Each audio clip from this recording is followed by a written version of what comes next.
একাধিক দাবি দাওয়া নিয়ে শিলিগুড়ি পুলিশ কমিশনারেট অভিযানে শামিল হলো ডিওয়াইএফআই দার্জিলিং জেলা committee. We are the dreamers, the achievers and the leaders. Come, join us today. এদিন ডিওয়াইএফআই এর রাজ্য সম্পাদিকা মীনাক্ষী মুখার্জির নেতৃত্বে শিলিগুড়ির মহানন্দা সেতুর নিচ থেকে মিছিল বের করে কমিশনারেটে পৌঁছান সংগঠনের কর্মী সমর্থকেরা। মিছিল আটকাতে কমিশনারেটের গেটের সামনে বিশাল পুলিশ বাহিনী মোতায়েন করা হয়। মিছিল পৌঁছতেই আটকে দেওয়া হয়। এরপর সেখানেই বিক্ষোভ দেখান সংগঠনের কর্মী সমর্থকেরা। এদিন অভিযানে নারী নিরাপত্তা, আরজি করের বিচার, রাজ্য জুড়ে পুলিশি বর্বরতা এবং শিলিগুড়িতে প্রতিনিয়ত অপরাধমূলক ঘটনা বেড়ে চলা ও অপরাধ রুখতে পুলিশি ব্যর্থতার অভিযোগ তুলে ধরেন তারা। পরবর্তীতে বিভিন্ন দাবি দাওয়া নিয়ে একটি ডেপুটেশন প্রদান করেন সংগঠনের সদস্যরা। এদিন ডিওয়াইএফআই এর রাজ্য সম্পাদিকা মীনাক্ষী মুখার্জি বলেন, ডিওয়াইএফআই তো কাজ ও শিক্ষার জন্য লড়াই করে। গোটা ভারতবর্ষে পশ্চিমবঙ্গে আজকে সব থেকে বেশি যে সমস্যাটাই আমরা ভুগছি সেটা হচ্ছে শিক্ষার দায়িত্ব সরকার আস্তে আস্তে নিজের হাত থেকে ছেড়ে দিচ্ছে। সরকারি শূন্য পদে পূরণ হচ্ছে না, যেটুকু নিয়োগ হচ্ছে সেখানে দুর্নীতি, নতুন করে কোনো শূন্য পদ তৈরি করা হচ্ছে না, বরং সরকারি পোস্টগুলোকে অ্যাবলিশ করা হচ্ছে। তাহলে মানুষ যাবে কোথায়? সেই জায়গাতে পশ্চিমবঙ্গের এমন একটা জেলা নেই যেখানে করাপশনের একটা অর্থনীতি চলছে, ইকোনমি অফ দ্য করাপশন যা চলছে, এবং সেই করাপশনে কিছু মানুষ, কিছু বেকার যুবরা তার কাছে মাথা নোয়াতে বাধ্য হচ্ছে। মাথা নোয়াতে না চাইলে রাজ্য ছেড়ে বাইরের রাজ্যে চলে যেতে হবে কাজের জন্য।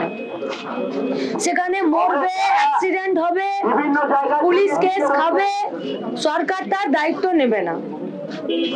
আর এখানে সরকারি ভাবে বা সৎ পথে রোজগারের জায়গা সরকার নিজের হাতে শেষ করে দিচ্ছে। তো সরকার তো বিনা পুলিশকে নিয়ে নয়। আর এই যে করাপশনের ইকোনমি গোটা পশ্চিমবঙ্গে চলছে, পুলিশ যদি না চায় তাহলে করাপশন হতে পারে না, সরকার যদি না চায় তাহলে করাপশন হতে পারে না। তাহলে একদিকে কাজের জায়গা নাই, শিক্ষার অধিকারটা সুস্পষ্ট ভাবে নাই, মানুষ বেঁচে থাকার জন্য দু পয়সা রোজগার করার জন্য সৎপথে যে পরিবেশের দরকার সেটা পুলিশ পর্যন্ত প্রোভাইড করতে পারছে না। এই করাপশনকে সে নিজের দায়িত্বে বাড়াচ্ছে। তাহলে আমাদের কাছে রাস্তা আর কি থাকে যে তাকে তার কাজটা মনে করিয়ে দেওয়া।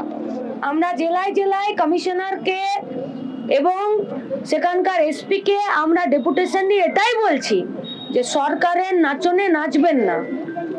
যদি সবাই এগেইনস্ট দ্য অ্যাডমিনিস্ট্রেশন হয়ে যায়, এ পশ্চিমবঙ্গে যে পরিবেশ তৈরি হবে সেখানে না তো আপনি বাঁচতে পারবেন, না আমি বাঁচতে পারবো, না তৃণমূল, না মিডিয়া, না পুলিশ। ফলে রাজ্যটা আমাদের সবার, বাঁচানোর দায়িত্বও আমাদের সবার। কাজ করতে দিন, সৎ পথে রোজগারের জায়গা যাতে থাকে তার ব্যবস্থা করুন, যারা করছে না তাদের বিরুদ্ধে অ্যাকশন নেই। আমরা তো প্রথম দিনই বলেছি, পুলিশ যখন অপদার্থ হয়, প্রশাসন যখন অপদার্থ হয় এবং দেশের এবং রাজ্যের সরকার মিলে যখন অপরাধকে পিঠ চাপড়ানি দিয়ে প্রশ্রয় দিতে চায়, তখন এই ধরনের জাজমেন্ট, এই ধরনের ল এন্ড অর্ডার আমাদেরকে চোখে দেখতে হয়। তাই হচ্ছে কোন কেসটাতে সিবিআই শেষ অবধি ইনভেস্টিগেশন করে শাস্তি দিয়েছে একটা বলতে পারবেন? একটা। এবং সারদার থেকে শুরু করে আরজি কর পর্যন্ত একটা কেস বলুন তো যে সিবিআই তার দায়িত্ব নিরপেক্ষ এবং স্বচ্ছতার সাথে পূরণ করেছে? আরে মমতা ব্যানার্জির বানানো উঠোনেই যদি সিবিআই কে নাচ করতে হতো তাহলে সিবিআই কে স্বতঃপ্রণোদিত ভাবে কিসের জন্য তারা এই কেসটাকে টেক ওভার করলো? কি প্রয়োজন ছিল? রাজ্যের মানুষ বলছে আরজি করটাই কিছু হলো না, বলো তার মানে কি? রাজ্যের পুলিশ এবং সিবিআই যেটা আপনার আমার কাছে প্রেজেন্ট করতে চাইছে, মানুষ বলছে এটা কিছু হচ্ছে না। বামেরা এই আরজি কর আন্দোলনে কবে ছিল না? ডে ওয়ান থেকে আজ পর্যন্ত। মানে সরকার একটার পর একটা দুর্নীতি করে যাবে আর রাজ্যের মানুষকে সবকিছু ছেড়ে দিয়ে রাস্তায় বসে থাকতে হবে যে আমার ট্যাক্সের টাকায় আমার ভোটে যে সরকারটা চলছে সে আমার উপরে বুলডোজার চালিয়ে দেবে আর আমাকে সেই বুলডোজার রোখার জন্য রাস্তায় দাঁড়িয়ে থাকতে হবে। তাহলে পশ্চিমবঙ্গের ভবিষ্যৎ এটাই হবে তো? মনুবাদের নীতি গতিতে চলা একটি পার্টি তার নেতার কথা অন্ততপক্ষে ধর্ষণ কাণ্ডে যাতে পশ্চিমবঙ্গের মানুষকে শুনতে না হয়। ফান্ডামেন্টালিস্ট এবং কমিউনাল ফোর্সেস যেসব পার্টিগুলোকে চালায় তারা ভারতবর্ষের কনসেপ্ট অফ ইন্ডিয়াকে রাখতে পারে না, সেটা তৃণমূল হোক সেটা বিজেপি হোক। প্রতিদিন নিজেদের কাজ এবং নিজেদের বিবৃতি দ্বারা তারা সেটাই প্রমাণ করে চলেছে। অন্যদিকে দার্জিলিং জেলা ডিওয়াইএফআই এর যুগ্ম সম্পাদক সাগর শর্মা জানান, আজকে ভারতের গণতান্ত্রিক যুব ফেডারেশনের পক্ষ থেকে দার্জিলিং জেলা কমিটির পক্ষ থেকে আজকে আমরা কমিশনার অফিস অভিযান করেছিলাম।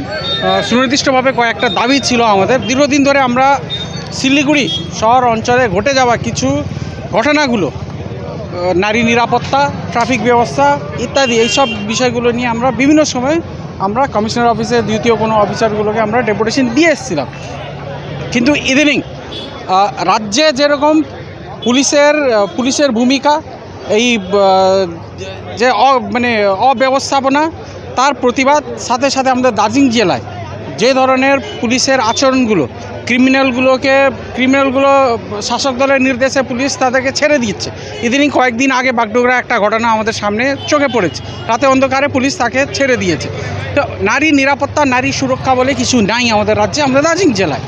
কিছুদিন আগেই সেরকম শিলিগুড়িতে একটা শিশু বাচ্চা, নবজাত শিশু মাত্র জন্ম হয়েছিল, সে হসপিটাল থেকে সে উধাও হয়ে গেছে, খুঁজে পাওয়া যায়নি, মিসিং। আমরা বারবার হসপিটাল কর্তৃপক্ষের কাছে গেছি, সিএমএইচ কাছে গেছি, কোনো সদুত্তর আমরা পাইনি। সেই দাবিগুলো নিয়ে আজকে আমরা এসেছি। মানুষ কাদের কাছে ভরসা করবে? পুলিশ প্রশাসন, আইন, এই হেলথ, এগুলোর উপরে মানুষের উপরে যে সুবিধা দেওয়ার কথা, সেই যদি না দেয়, সেই যে রক্ষকে যদি ভক্ষক হয়ে যদি দাঁড়ায়, তাহলে মানুষের কাছে আর কি উপায়টা থাকবে? আচ্ছা, মিছিল তো হলো, লোক সংখ্যা ছিল না মিছিলে? আজকে লোক সংখ্যা আমাদের ট্রাফিক জ্যামের জন্য অনেকই রাস্তার মধ্যে বাস নামিয়ে আবার পরের দিকে মিছিলে জয়েন করেছে, এখানে এসছে, পরে আবার অনেকজন এখানে উপস্থিত হয়েছে সভাতে। তাও আমরা আমাদের দাবিগুলো নিয়ে আমরা ডেপুটেশন আজকে দিয়েছি।